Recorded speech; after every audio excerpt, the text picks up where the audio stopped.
అందరికీ నమస్కారం అండి. నేను ఇక్కడ ఎల్లారెడ్డిపేట ప్రత్యేక అధికారిని.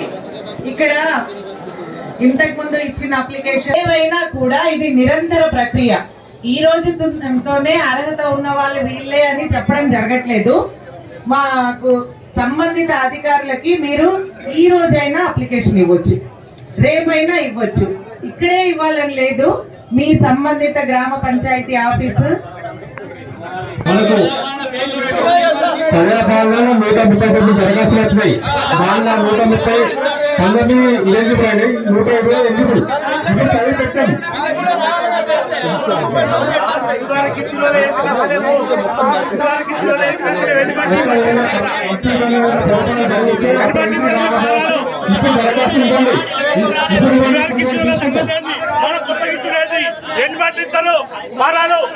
బీసీ వాళ్ళ బతికి మాట జిరాక్స్ వాళ్ళ బతికి మాట ప్రజాపాలన ఎన్ని పట్టిస్తారు.